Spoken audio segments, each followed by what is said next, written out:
This channel does not promote any violent, harmful, or illegal activities. All content provided by this channel is meant for an educational purpose only. আর বাংলার আজ অন্যতম update জানা বললেই নয়, তা হলো তিলোত্তমা ধর্ষণ খুনের ঘটনায় দোষী সাব্যস্ত সঞ্জয় রায়। সেই সঞ্জয় রায়ের আজ শাস্তি ঘোষণা হলো। না, মৃত্যুদণ্ড হলো না, ইতিমধ্যে আপনারা জেনে গিয়েছেন। তিলোত্তমার ধর্ষক খুনি সঞ্জয় রায়কে আমৃত্যু কারাদণ্ড দিলেন শিয়ালদা আদালতের বিচারক অনির্বাণ দাস। আর সেই সঙ্গে 17 লক্ষ টাকা ক্ষতিপূরণের নির্দেশ রাজ্য সরকারকে। কিন্তু তিলোত্তমার পরিবার, তার বাবা মা কি বলছেন? বলছেন ক্ষতিপূরণ চাই না, বিচার চাই। সঞ্জয়ের এই সাজা ঘোষণার পর ঠিক এইভাবেই প্রতিক্রিয়া তিলোত্তমার পরিবারের। সিবিআই এর তদন্ত নিয়ে আবারও তারা প্রশ্ন তুললেন। হ্যাঁ, তিলোত্তমার বাবা মা সিবিআই এর তদন্ত নিয়ে আবারও প্রশ্ন তুললেন।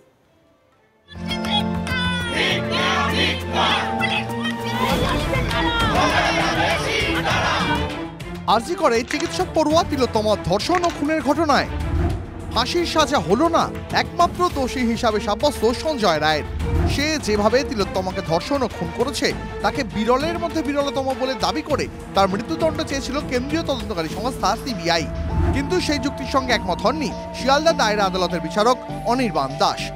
সঞ্জয় রায়ের আমৃত্যু কারাবাসের শাস্তিতে খুশি নন আন্দোলনরত চিকিৎসক থেকে শুরু করে তিলোত্তমার পরিবার। তদন্তই ঠিকমতো হলো না, যারা অপরাধ করলো তারা এখনও সামনে আসলো না। বিচার কি করে পাবো? এবং তার জন্য আমাদের কোর্ট লড়তে হবে এবং রাস্তায় যে আন্দোলন সেটাকে আমাদের সামনে থেকে দাঁড়িয়ে করতে হবে, তাহলে কিছু আমরা হয়তো বের করতে পারবো। শনিবার সঞ্জয় রায়কে দোষী সাব্যস্ত করার সময়ই বিচারক জানিয়েছিলেন সোমবার রায় ঘোষণার আগে সঞ্জয়ের বক্তব্য শুনবেন তিনি। সেই মতো এদিন বেলা 12:30টার কিছু পরে শিয়ালদা কোর্টের 210 নম্বর এজলাসের কাঠগড়ায় সঞ্জয় এসে দাঁড়ানোর পর বিচারক বলেন, আপনাকে বলেছিলাম ধর্ষণ ও খুনের যে চার্জ আনা হয়েছে তা প্রমাণিত। বিএনএস এর 64 নম্বর ধারা অনুযায়ী আজীবন কারাবাস হতে পারে, ফাঁসি হতে পারে। এই শাস্তির বিষয়ে আপনার কি বক্তব্য? সঞ্জয় বলে, আমি করিনি। ধর্ষণ এবং খুনের ঘটনায় পুলিশ সব দেখেছে। এত কিছু নষ্ট হয়েছে বলে শুনেছি। রুদ্রাক্ষের মালা কি নষ্ট হতো না? সই করাচ্ছে, লেখাচ্ছে, যা বলছে করেছি। আমাকে ফাঁসানো হয়েছে। বিচারক বলেন, আপনাকে 3 ঘন্টা সময় দিয়েছি। যা প্রমাণ উঠে এসেছে, কি হয়েছে আপনার থেকে ভালো আর কেউ জানে না। যা উঠে এসেছে এরপর আমরা আর কিছু করতে পারি না। বিচারক সঞ্জয়কে প্রশ্ন করেন, আর কিছু জানাতে চান? সঞ্জয় বলে, আমাকে দোষী করা হয়েছে স্যার। সিবিআই এর আইনজীবী বলেন, আমরা চাই সর্বোচ্চ সাজা। কর্মরত চিকিৎসকের ওপর এভাবে নির্যাতন বিরলতম অপরাধ। এই ঘটনা সারা ভারতে আলোড়ন ফেলে দিয়েছে। সর্বোচ্চ আদালতে সিবিআই বিভিন্ন সময় রিপোর্ট দিয়েছে। আমরা মনে করছি এই ঘটনা বিরলতম। যারা উচ্চশিক্ষায় যাচ্ছেন তাদের মা বাবা ভাববেন কোথায় ছেলে মেয়েকে পাঠাবো।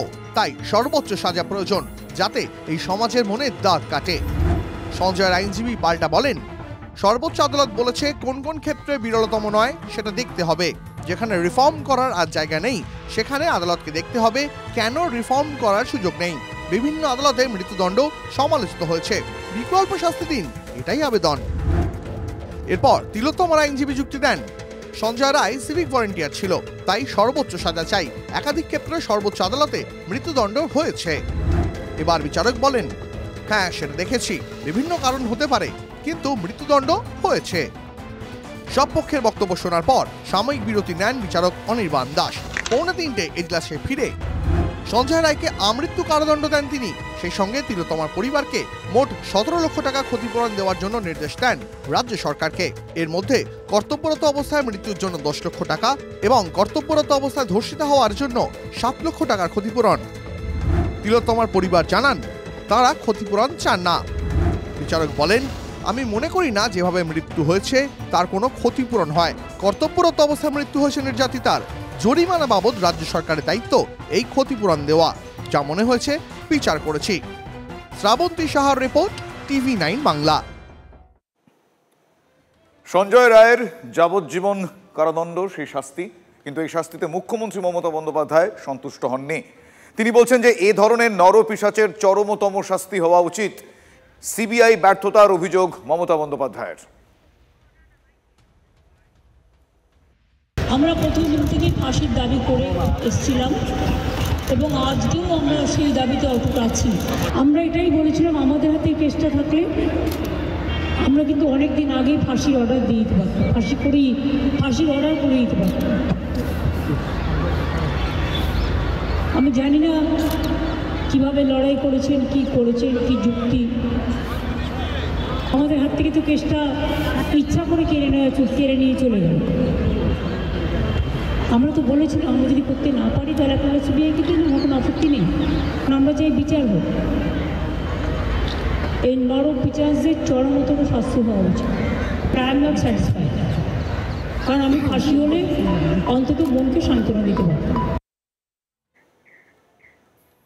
তিলোত্তমার ধর্ষক খুনির মৃত্যুদণ্ডের সাজা না হওয়ায় অসন্তুষ্ট অন্যদিকে অভিষেক বন্দ্যোপাধ্যায়ও। ঘনিষ্ঠ মহলে তার মন্তব্য, সঞ্জয়ের মতো ধর্ষকদের জেলে রেখে টাকা খরচের যুক্তি নেই, এমন অপরাধীদের মৃত্যুদণ্ডের সাজাই হওয়া উচিত। তৃণমূলের সর্বভারতীয় সাধারণ সম্পাদক দাবি করছেন, পুলিশ সঠিকভাবে মামলা সাজানোর কারণেই সম্প্রতি রাজ্যে ধর্ষণ খুনে মৃত্যুদণ্ডের সাজা হয়েছে।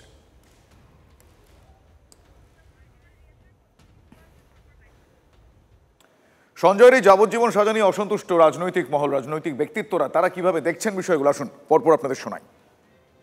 এই রায় সমাজ, পরিবার, মানুষ কেউ খুশি নয়। আমি বিশ্বাস যে তদন্তকারী সংস্থা এবং পরিবার এরা উচ্চ আদালতে যাবেন। এটা মৃত্যুদণ্ড হওয়া উচিত এবং ক্ষুধার্ত নেকড়েদের সামনে এই সব লোককে ছেড়ে দেওয়া উচিত। আর সিবিআই চার্জশিটে অনেক কিছু অমীমাংসিত রেখে গেছেন, 30টা পয়েন্ট এমন বলে গেছেন, যাতে এটা প্রাইমারি চার্জশিট আমার মনে হয়েছে সাপ্লিমেন্টারি চার্জশিট হওয়া উচিত।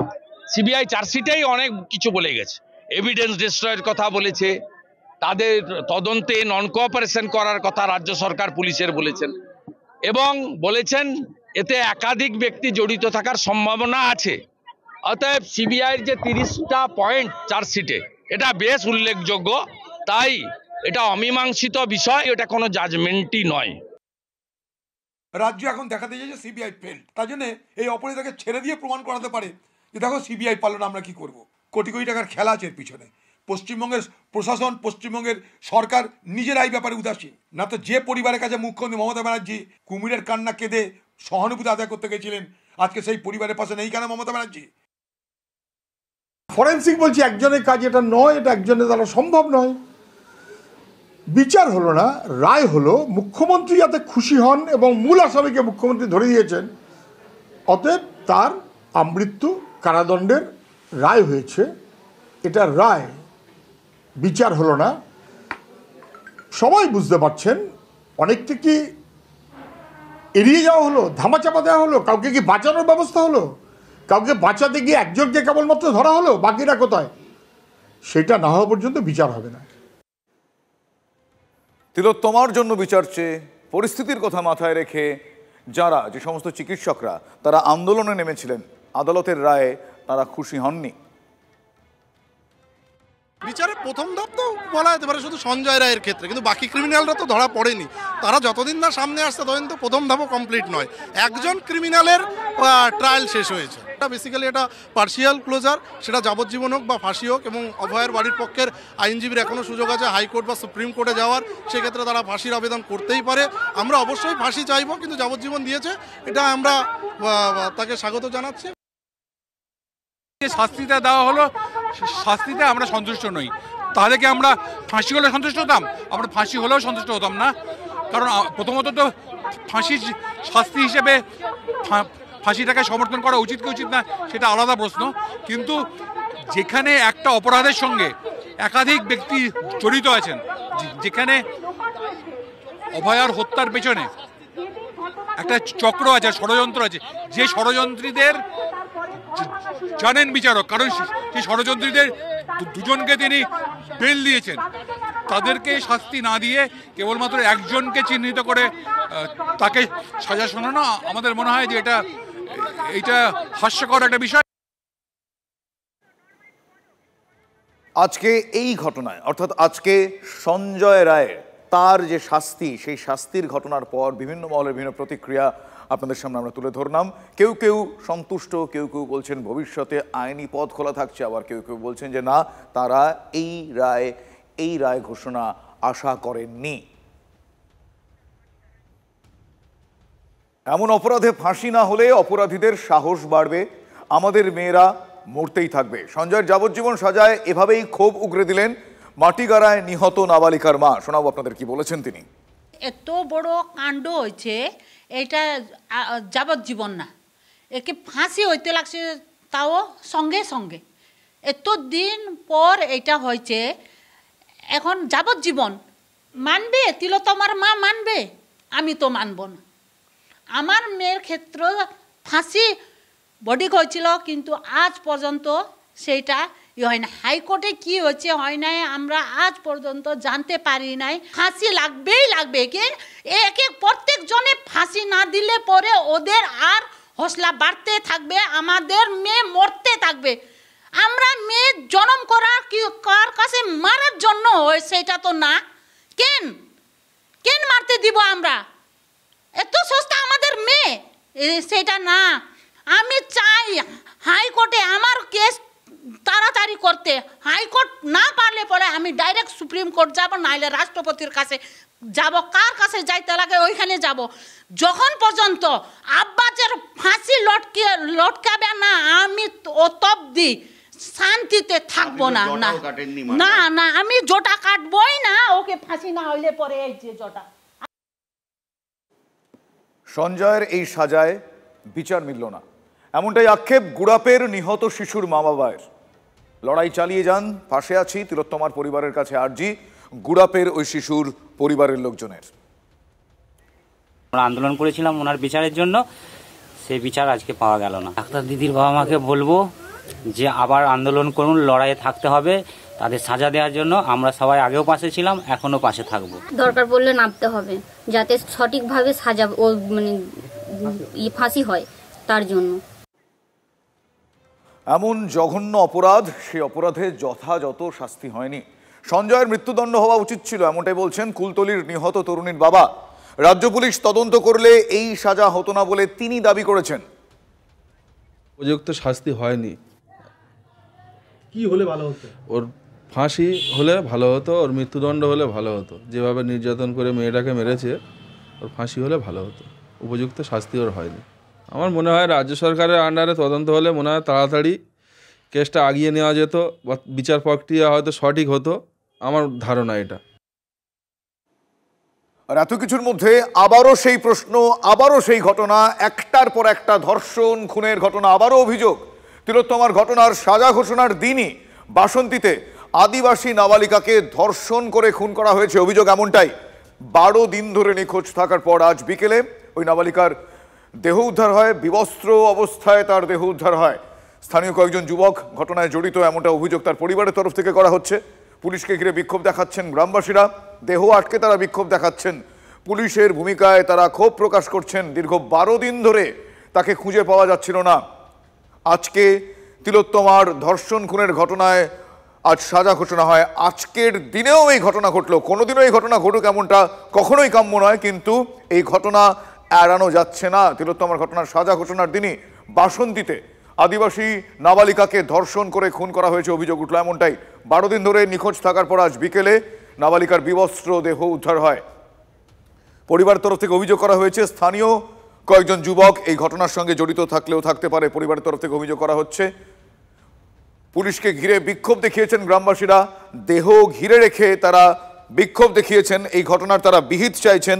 12 দিন ধরে এই আদিবাসী নাবালিকা সে নিখোঁজ ছিল, আজ দেহ পাওয়া যায় বাসন্তীতে এবং বিবস্ত্র অবস্থায় তাকে পড়ে থাকতে দেখেন, উদ্ধার করা হয় তার দেহ।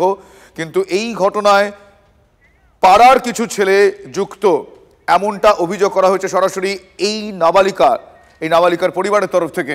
আপনাদের আরও একবার জানিয়ে রাখবো, আজ বাসন্তীতে এক নাবালিকাকে ধর্ষণ করে খুনের ঘটনার অভিযোগে সেই নাবালিকার দেহ উদ্ধার হয়েছে। 12 দিন পর তার দেহ উদ্ধার হয়েছে। এক্ষেত্রে অভিযোগ ধর্ষণ করে তাকে খুন করা হয়েছে। স্থানীয় কয়েকজন যুবকের বিরুদ্ধে অভিযোগ তুলছেন নিহত ওই নাবালিকার পরিবারের লোকজন। পুলিশকে ঘিরেও তারা বিক্ষোভ প্রদর্শন করেছেন।